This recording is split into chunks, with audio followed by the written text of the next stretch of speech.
ಮಾರ್ಚ್ನಲ್ಲಿ ಗ್ರೇಟರ್ ಬೆಂಗಳೂರು ಪ್ರಾಧಿಕಾರದ ಚುನಾವಣೆ ಮಾಜಿ ಕಾರ್ಪೊರೇಟರ್ಗಳಿಗೆ ಸಿಹಿ ಸುದ್ದಿ ಕೊಡೋಕೆ ಸರ್ಕಾರ ಹೊರಟಿದೆ. ಈಗ ಜಿಬಿಎ ಚುನಾವಣೆಗೆ ಅರ್ಜಿ ಸಲ್ಲಿಸೋಕೆ ಕೊನೆಯ ದಿನ ಕೂಡ ನಿಗದಿ ಮಾಡಲಾಗಿದೆ.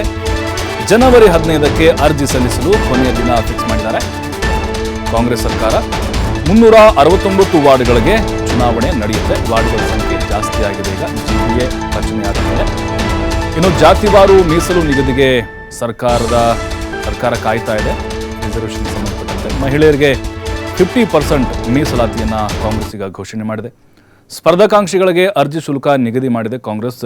ಡಿ.ಕೆ. ಶಿವಕುಮಾರ್ ಹೇಳ್ತಾ ಇದ್ರು SC/ST ಅವರಿಗೆ 25,000, ಜನರಲ್ ಕೆಟಗರಿಗೆ 50,000, ಮಹಿಳೆಯರಿಗೆ 25,000 ಅಂತ. ಅಂದರೆ ಎಲೆಕ್ಷನ್ಗೆ ಯಾರ್ಯಾರು ನಿಂತ್ಕೋಬೇಕಂತ ಅಂದ್ಕೊಂಡಿದ್ದರು ಅವರು ಅರ್ಜಿನ ಹಾಕಬೇಕು ಅಂಥೇಳಿ. ಅದರಲ್ಲಿ ನಾವು ಅಳೆದು ತೂಗಿ ಲೆಕ್ಕಾಚಾರವನ್ನು ಹಾಕ್ಕೊಂಡು ಫೈನಲಿ ಅಭ್ಯರ್ಥಿನ ಆಯ್ಕೆ ಮಾಡ್ತೀವಿ ಅಂತ ಹೇಳಿದರು. ಹಾಗಾಗಿನೇ ಈಗ ಕಾಂಗ್ರೆಸ್ ಭವನ ಕಟ್ಟಬೇಕಾಗಿದೆ, ಅದಕ್ಕೆ ಫಂಡ್ ಬೇಕಲ್ವಾ, ಅದನ್ನು ಕೂಡ ನಾವು ಕಲೆಕ್ಟ್ ಮಾಡ್ತಾ ಇದ್ದೀವಿ ಆ ಮೂಲಕ ಅಂತ ಹೇಳಿದರು.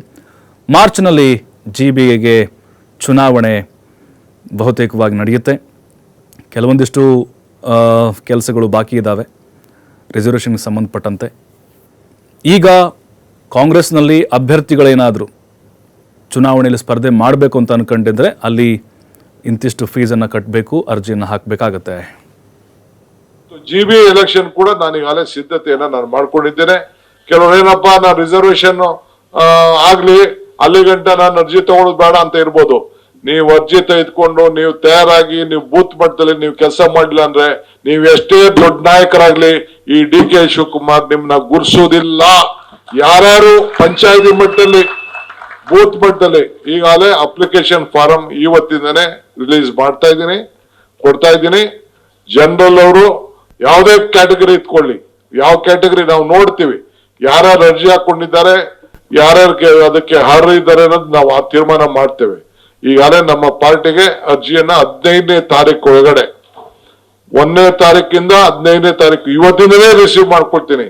ಜನರಲ್ ಅವರು 50,000 ರೂಪಾಯಿ ಕೊಡ್ಬೇಕು, SC/ST ಅವರು 25,000 ರೂಪಾಯಿ ಬಿಲ್ಡಿಂಗ್ ಫಂಡ್ ಅಪ್ಲಿಕೇಶನ್ ಅಲ್ಲ, ಬಿಲ್ಡಿಂಗ್ ಫಂಡ್ಗೆ. ಈ ಬಿಲ್ಡಿಂಗ್ ಕಟ್ಟಬೇಕಲ್ಲ, 60 ಕೋಟಿ ರೂಪಾಯಿ ಇಲ್ಲಾಗ್ತದೆ. ಸಿಟಿ ಆಫೀಸ್ 20 ಕೋಟಿ ರೂಪಾಯಿ ಆಗ್ತದೆ, 80 ಕೋಟಿ ರೂಪಾಯಿ. ಎಲ್ಲಾ ತಾಲೂಕಲ್ಲೂ ಬಿಲ್ಡಿಂಗ್ ಕಟ್ತಾರೆ. KPCC ಏನೋ ಒಂದಷ್ಟು ದುಡ್ಡು ಕೊಡ್ಬೇಕಲ್ಲ, ಯಾರು ಕೊಡ್ತಾರೆ? ಅದಕ್ಕೆ ಬಿಲ್ಡಿಂಗ್ ಫಂಡ್ಗೆ 50,000. MLA 2 ಲಕ್ಷ ಉಸುರು ಮಾಡಿದೆ ನಾನು. 20 ಕೋಟಿ ಬಂತು. 20 ಕೋಟಿ ಇದಕ್ಕೆ ಎಲ್ಲ ಅಡ್ವರ್ಟೈಸ್ಮೆಂಟ್ ಎಲೆಕ್ಷನ್ ಎಲ್ಲ ಫೀಸ್ ಎಲ್ಲ ಕಟ್ಟಬೇಕಾದಂತ ಒಂದು ಅವಕಾಶ ಇತ್ತು. ಹಂಗೆ 50,000 ರೂಪಾಯಿ ಯಾರು ಕಾರ್ಪೊರೇಟರ್ ಆಗ್ಬೇಕು ಅಂತ ಇದ್ದೀರಿ 50,000 ರೂಪಾಯಿ DD ತೆಗೆದುಕೊಂಡು ಅರ್ಜಿನ ನೀವು ಕೊಡಬೇಕು. 25,000 ರೂಪಾಯಿ SC/STಗೆ ಈ ಅವಕಾಶವನ್ನ ನಾವು ಮಾಡಿಕೊಟ್ಟಿದ್ದೇವೆ. ಈ ಕೆಲಸ ನೀವು ಮಾಡಬೇಕು ಅಂತ ಮಹಿಳೆಯರಾಗ್ಲಿ ಏನಾಗ್ಲಿ ಜನರಲ್ 50,000. ಮತ್ತಷ್ಟು ಮಾಹಿತಿ ನಮ್ಮ ಪ್ರತಿನಿಧಿ ರಾಕೇಶ್ ನೀಡ್ತಾರೆ. ರಾಕೇಶ್, ಡಿ.ಕೆ. ಶಿವಕುಮಾರ್ ಇಂಥ ಕೆಟ್ಟವರಿಗೆ ಇಷ್ಟು ಅಮೌಂಟ್ ಅಂತೇಳಿ ನಿನ್ನೆ ಘೋಷಣೆ ಮಾಡೋದನ್ನು ನೋಡ್ತಾ ಇದ್ವಿ. ಈಗ ಸ್ಪರ್ಧೆಯ ಆಕಾಂಕ್ಷಿಗಳ ಸಂಖ್ಯೆ ಹೆಚ್ಚಾಗಬಹುದಾ, ಉತ್ಸಾಹ ಹೆಚ್ಚಾಗಬಹುದಾ ಕಾಂಗ್ರೆಸ್ನಲ್ಲಿ ಜಿಬಿಎ ಕಂಟೆಸ್ಟ್ ಮಾಡಲಿಕ್ಕೆ ಅಂತ? ಪ್ರಭು, ಗ್ರೇಟರ್ ಬೆಂಗಳೂರು ಅಥಾರಿಟಿಯ ಚುನಾವಣೆಯ ನಿರೀಕ್ಷೆ ಮಾಡ್ತಿದ್ದಂತಹ ಬೆಂಗಳೂರಿನ ಮಾಜಿ ಕಾರ್ಪೊರೇಟರ್ಗಳು ಹಾಗೆ ಸ್ಪರ್ಧಾಕಾಂಕ್ಷಿಗಳಿಗೆ ಸಿಹಿ ಸುದ್ದಿ ಸಿಗುವಂತಹ ಕಾಲ ಸನ್ನಿಹಿತ ಆಗ್ತದೆ. ಉಪಮುಖ್ಯಮಂತ್ರಿ ಡಿ.ಕೆ. ಶಿವಕುಮಾರ್ ಅವರು ನಿನ್ನೆ ಪತ್ರಿಕಾಗೋಷ್ಠಿಯಲ್ಲಿ ಈ ವಿಚಾರವಾಗಿ ಮಾಹಿತಿಯನ್ನು ಹಂಚಿಕೊಂಡಿದ್ದಾರೆ. ಜನವರಿ 15ರ ಒಳಗಾಗಿ ನೀವು ಜಿಬಿಎ ಚುನಾವಣೆಗೆ ಸಂಬಂಧಪಟ್ಟ ಹಾಗೆ ಅರ್ಜಿಗಳನ್ನು ಫಿಲ್ ಮಾಡಿ ಹಾಕಬೇಕು. ಜನವರಿ 15 ಇದಕ್ಕೆ ಕೊನೆಯ ದಿನಾಂಕ ಆಗುತ್ತೆ ಅನ್ನುವಂಥ ಮಾತನ್ನು ಹೇಳಿದ್ದಾರೆ. ಸೊ ಆ ಮುಖಾಂತರ ಪ್ರತಿಯೊಂದು ಅರ್ಜಿಗೂ ಕೂಡ ನಿಗದಿತ ಶುಲ್ಕವನ್ನು ಅವರು ಪಾವತಿ ಮಾಡೋದಕ್ಕೆ ಸೂಚನೆ ಮಾಡಿದ್ದಾರೆ. ಪಕ್ಷದ ವಿಚಾರಗಳಿಗೆ ಮತ್ತು ಪಕ್ಷದ ಪ್ರಾಯೋಗಿಕ ಕಾರ್ಯಗಳಿಗೆ ಈ ಹಣವನ್ನು ನಿಧಿಯನ್ನು ಬಳಕೆ ಮಾಡಿಕೊಳ್ಳುವುದಕ್ಕೆ ಅವಕಾಶವಾಗಲಿದೆ ಅನ್ನುವಂಥ ಮಾತನ್ನು ಅವರು ಹೇಳಿದ್ದಾರೆ.